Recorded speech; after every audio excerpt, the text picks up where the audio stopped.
My name is Isabella, and I am 30 years old. Growing up, it didn't take long for me to realize that in my family, love and attention were not given equally. From the moment my younger sister Doris was born, it was like the entire house shifted its orbit around her. She was the golden child, the one with the dazzling smile, the sweet giggle, the perfect little princess everyone adored. Me? I was just there. I remember my 5th birthday vividly. I had asked for a science kit, excited to explore the mysteries of the world. When the day arrived, I unwrapped my gift with trembling hands, only to find a frilly pink dress inside. My mother, Martha, clapped her hands with joy. "Now you can look just as beautiful as Doris," she said, not noticing the way my excitement crumbled into disappointment. Albert, my father, barely glanced at me before turning his full attention to Doris, who twirled in her matching dress like a little ballerina. This pattern became my reality. Whenever Doris achieved something, even something small like reciting a poem or winning a simple art contest, our parents would throw celebrations, buy her gifts, and post pictures all over the house. When I won first place in the state science fair at 12 years old, I got a half-hearted "good job, kiddo," before the conversation quickly shifted back to Doris's upcoming dance recital. At school, I buried myself in books and science projects, craving the validation I could never find at home. Every certificate, every medal, every honor I earned gathered dust in a forgotten corner of the living room, while Doris's dance trophies gleamed proudly on the main shelf. I learned early on that in my parents' eyes, love was conditional, and I didn't meet the conditions. Doris was the dream daughter they always wanted, charming, bubbly, and easy to parade around in front of neighbors. I was the awkward, bookish shadow in the background, always too quiet, too serious, too invisible. Still, I never gave up. Deep inside, a fire burned, a stubborn, unyielding belief that one day I would prove my worth. Not for their applause, not for their love, but for myself. And that day would come sooner than anyone expected. The day I left for college was the first real taste of freedom I ever had. I still remember standing in the doorway, my bags packed and my heart pounding, as Albert gave me a distracted nod and Martha told me, "Don't waste too much time on books. You'll need to settle down soon." I ignored them. College was a revelation. In classrooms and laboratories, I was no longer invisible. My passion for biochemistry and environmental sciences wasn't weird, it was respected. For the first time, my dedication opened doors rather than slammed them shut. Scholarships, internships, fellowships, I chased every opportunity and grabbed it with both hands. While other students spent weekends partying, I spent mine in research labs and libraries. My hard work paid off when I graduated top of my class, earning a position at a prestigious biotech firm before I even had my diploma in hand. The salary wasn't outrageous, but it was enough. Enough to start building the life I had always dreamed of, a life where I didn't have to shrink myself to fit someone else's expectations. I lived frugally, saving every bonus, every raise, every extra dollar. I didn't splurge on designer clothes, fancy cars, or luxurious vacations. I had one goal in mind: independence. A home of my own. At the age of 29, after years of sacrifices and discipline, I finally achieved it. I bought a beautiful 2-bedroom house for $450,000 in a quiet, charming neighborhood. It wasn't massive, but it was perfect. Modern kitchen, cozy living room, a small garden in the backyard where I imagined reading books on sunny afternoons. Every corner of that house represented a piece of me. My struggles, my achievements, my dreams. When I told my parents about my purchase, I hoped, perhaps foolishly, for a flicker of pride. But true to form, they brushed it off. Martha barely reacted, more interested in telling me how Doris had just won a local beauty contest. Albert gave me a half smile and muttered, "It's a big house for just one person, don't you think?" Their words stung, but not enough to dim my happiness. For once, I wasn't seeking their approval. I had built this life for myself, and nothing I thought could take it away from me. I was wrong. Doris's wedding had been the talk of the family for months. Martha had gone into full event planning mode, obsessing over every little detail: the flowers, the catering, the dress fittings. Albert stood proudly at her side, ready to present their perfect daughter to the world. I attended, of course. Despite everything, I still believed in showing up for family milestones, even if I often felt like a stranger in my own bloodline. The wedding venue was beautiful, an elegant hall decked out in ivory and gold. Strings of fairy lights glittered overhead, and soft music played from hidden speakers. The guests buzzed with excitement, laughing, mingling, sipping champagne. Everyone seemed wrapped up in the magic of the evening. As I stood near the refreshment table, observing the celebrations, I couldn't help but feel a bittersweet ache. There was no doubt that this day was about Doris, about her fairy tale beginning, about the perfect image Albert and Martha had always envisioned. Peter, Doris's fiancé, seemed kind enough. He had a shy smile and gentle manners, and he treated everyone respectfully. In another life, I might have even liked him as a brother-in-law. I had gifted Doris a thoughtful present, a vintage locket with an inscription about new journeys and love. It wasn't extravagant, but it was personal, a piece of my heart offered quietly. No one made a fuss over it, of course. It was just me, after all. The ceremony hadn't started yet. Guests were still arriving, chatting, enjoying appetizers. Doris flitted around the hall, glowing with happiness, her white satin dress trailing elegantly behind her. I stayed close to the fringes, smiling when required, blending into the background as I always had. But there was an unease under the surface, a tightness in the air, a strange glint in Martha's eyes whenever she glanced my way. I didn't know it yet, but the evening that was meant to be a celebration would soon twist into something else entirely. Something ugly. Something unforgettable. I was sipping a glass of sparkling water near the entrance when Martha waved me over with an overly sweet smile. Albert stood beside her, his hands clasped behind his back, looking oddly formal. "Isabella, dear, we need a quick word," Martha said, her tone laced with that familiar, sugary sharpness that always made my stomach knot. I followed them a few steps away from the main crowd, toward a quieter corner of the hall where the music faded into a distant hum. Peter was speaking with his family nearby, unaware of the tension brewing. Martha leaned in first, her voice low but urgent. "This is such a special day for Doris. Everything has been perfect so far, hasn't it?" I nodded slowly, unsure where this was going. Albert cleared his throat, exchanging a glance with Martha before speaking. "There's something your mother and I have been thinking about. Something important for the future of this new family." I straightened, the unease growing.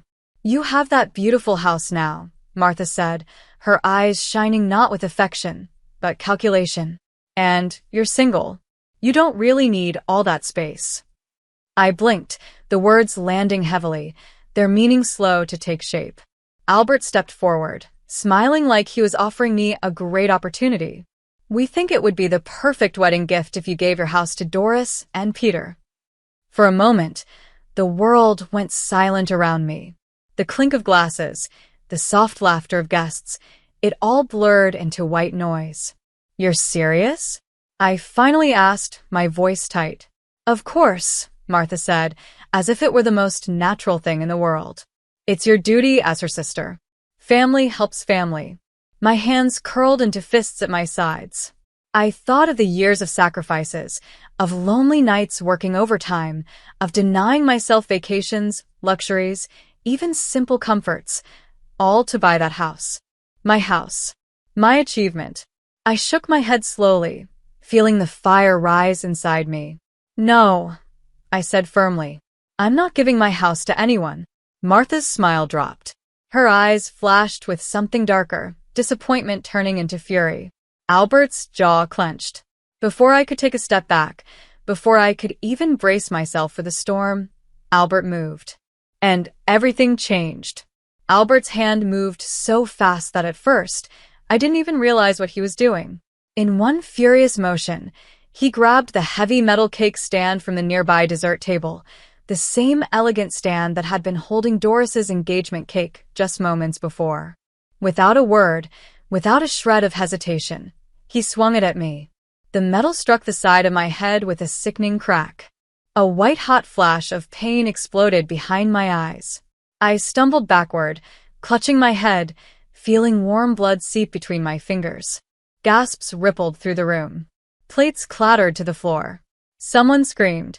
I could barely hear anything over the roaring in my ears, but I could see the horror on people's faces. I could see Martha rushing toward me, not with concern, but with a snarl on her lips. "You selfish, ungrateful brat," she spat, her voice sharp enough to cut. "After everything we've done for you, you dare humiliate us today of all days." I staggered, my vision blurring, struggling to stay upright. Around me, guests pulled out their phones. Some recorded, some just watched in shock. And yet, Doris stood frozen in her white gown, her mouth parted in silent disbelief. Peter, from across the room, was already moving, pushing through the crowd toward me. Before he could reach me, a voice rang out, loud, commanding. "I'm calling the police," shouted a man. Eric, I vaguely recognized him from earlier introductions. He was already dialing, speaking quickly into his phone. Martha lunged at me again, her words full of venom, but Peter stepped between us just in time, shielding me with his body. "Stay away from her," he growled, his usual gentle tone replaced with something steely and fierce. Blood dripped down the side of my face onto the pristine white floor. The fairy tale wedding was unraveling into a nightmare.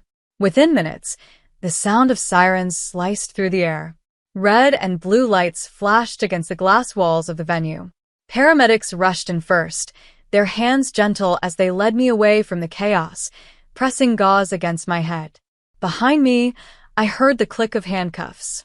"Albert Reynolds," an officer announced sternly, "you are under arrest for assault and battery." Another officer turned to Martha, who was still yelling profanities.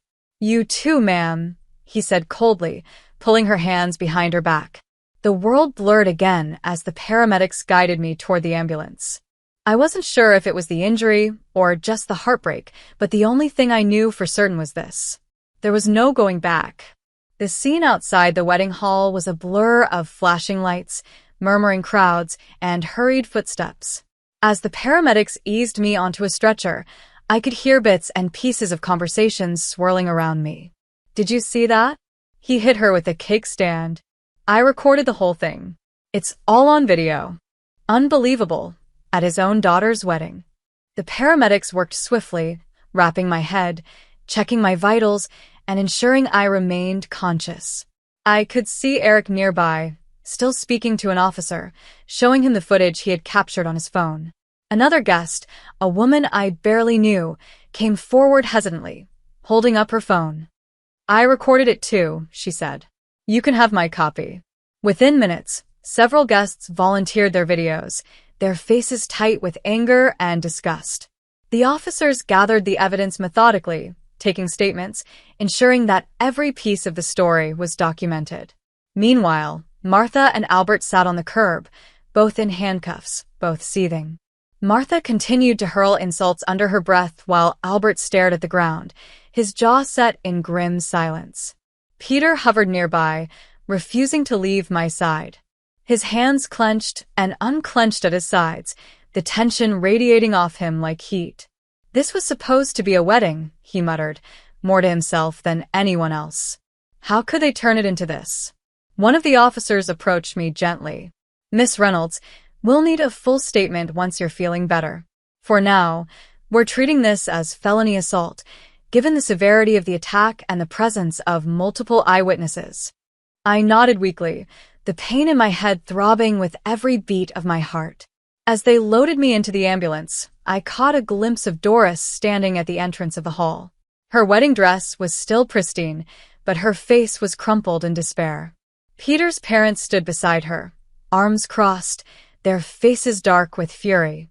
I could see it, the cracks forming, the consequences beginning. The moment the ambulance doors closed behind me, sealing me away from the chaos, I realized. This was not just the end of a wedding. It was the beginning of a reckoning. As the ambulance sped away, carrying me toward the hospital, The devastation I left behind at the wedding hall continued to unfold. Inside the venue, the once joyous atmosphere had soured beyond repair. Guests murmured in clusters, some gathering their things quietly, others shaking their heads in disbelief. No one was dancing anymore. No one was celebrating. Peter's parents, Mr. and Mrs. Lawrence, stood before Doris and her remaining family, their faces hard with disappointment and outrage. "This is unforgivable," Mr. Lawrence said, his voice echoing across the silent room. "We will not tie our family to one that tolerates violence and cruelty." Mrs. Lawrence nodded sharply, her lips pressed into a thin, grim line. "We trusted you," she said, her voice trembling with contained anger. "We welcomed this engagement because we believed in Peter's love for you. But after what we witnessed today, there is no marriage." "Not now." "Not ever." Doris, still in her wedding gown, gasped. Tears welled in her eyes. "Please," she whispered, reaching out, but Mrs. Lawrence stepped back as if burned. "This is not just about today," Mr. Lawrence continued, unwavering. "This is about the kind of people you surround yourself with, the kind of family you come from. We will not expose our son to this poison." With that, Peter's parents turned and walked away, leaving Doris standing there, broken and humiliated. Peter stood off to the side, watching everything unfold. He didn't argue. He didn't defend Doris. His eyes, when they met hers, were filled not with love, but with disappointment and regret.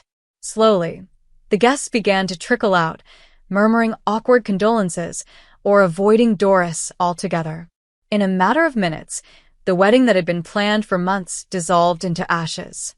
Doris sank into a nearby chair, her dress pooling around her like a wilted flower. Albert and Martha, now under police custody, could do nothing to intervene, shackled by their own actions. The wedding was officially, completely, devastatingly called off. And it all traced back to one simple truth. Their cruelty had finally destroyed the perfect image they had so carefully built.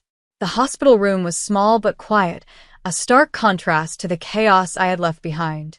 The fluorescent lights buzzed softly overhead as nurses moved around efficiently, checking my vitals, stitching the wound on my head, and wrapping it carefully. I lay still, my body sore, my heart heavier than ever before. The doctors told me I had a concussion but no fractures, a small miracle, they said, considering the force of the blow. I was lucky. It didn't feel like luck. As I rested, drifting in and out of shallow sleep, the door creaked open. Peter stepped inside, his face tight with worry. In his hands, he carried a small bouquet of fresh daisies, simple, genuine. "Hey," he said softly, approaching the bed. I managed a small smile. "You didn't have to come." "I wanted to," he replied firmly. "I had to." He pulled up a chair and sat beside me, his hands clasped together tightly. For a long moment, neither of us spoke. The weight of everything hung between us. "I'm so sorry for what they did to you," Peter finally said, his voice breaking slightly. "You didn't deserve any of this. None of it." Tears pricked at the corners of my eyes, but I blinked them away. I didn't want to cry anymore, not for them. Peter took a deep breath. "I know a good lawyer. His name's Scott. He's a close friend of mine. If you're willing, I think you should file charges. Not just for today, but for everything they put you through your whole life." For a moment, I hesitated. Taking legal action against my own parents? The thought twisted painfully inside me. But then I remembered Martha's furious face, Albert's brutal swing of the cake stand, the years of being treated like I was never enough, and something inside me hardened. "I want to do it," I said, my voice stronger than I felt. "I have to." Peter smiled faintly, proud. "Good. You deserve justice, Isabella. You deserve better." He squeezed my hand gently, offering silent support. For the first time in a long time, I didn't feel alone. By the end of that week, once the doctors cleared me for discharge, Peter stayed by my side as I left the hospital. Together, we drove straight to Scott's office, ready to take the first step toward reclaiming my life. Scott's office was warm and welcoming, filled with dark wooden shelves lined with legal books and framed certificates. Yet despite the comforting decor, my hands trembled slightly as I signed the paperwork. "This won't be easy," Scott warned gently, sliding the documents toward me. "But with the evidence we have, the videos, the witness statements, you have a very strong case." Peter sat beside me, his presence steady and reassuring. I glanced at the thick file on Scott's desk. Inside were sworn affidavits from wedding guests, medical reports detailing the concussion and head injury, and, most importantly, multiple clear video recordings of the assault. Every brutal moment captured in cold, undeniable reality. "I'm ready," I said, my voice calm but firm. "I want to do this." Scott nodded approvingly. "We're filing charges for assault, emotional abuse, and attempted coercion of property. Their past behavior will strengthen your case. We'll demand both criminal accountability and civil compensation." Hearing it laid out so formally made my stomach twist, but it also fueled something deep inside me. Resolve. Within days, the case moved forward. Court dates were set. Subpoenas were issued. Witnesses were prepared. When the trial began, the courtroom was packed. Friends, extended family, even reporters showed up, drawn by the scandal of a daughter pressing charges against her own parents. Albert and Martha sat stiffly at the defendant's table, their faces pale and tight with rage. I took the stand and told my story: the childhood neglect, the favoritism, the years of emotional abuse, and finally, the violent attack during Doris's wedding ceremony. Scott presented the videos to the jury. The footage showed everything. Albert grabbing the metal cake stand, the brutal strike, my stumble, and the blood that followed. Martha's screaming insults. Guests rushing to call the police. Every second was undeniable. Witnesses confirmed what the videos showed. Eric and several others testified without hesitation, describing not only the attack, but also the lifelong favoritism and cruelty they had observed over the years. Albert's lawyer tried to argue that it was a momentary lapse in judgment, that tensions had been high, that it was all a misunderstanding. But the evidence was too strong. The truth was too clear. The jury didn't deliberate for long. The courtroom fell silent as the jury returned, their expressions grim and certain. I sat at the plaintiff's table, my heart hammering inside my chest. Peter reached over, his hand lightly squeezing mine, a silent message. "Whatever happens, you are not alone." The foreperson stood, clearing his throat. "We, the jury, find the defendants, Albert Reynolds and Martha Reynolds, guilty on all counts." The words echoed through the courtroom, slicing through the thick tension like a blade. Albert's shoulders sagged. Martha gasped sharply, her hand clutching the edge of the table for support. For once, they couldn't talk their way out of the consequences. They couldn't spin lies, couldn't manipulate sympathy.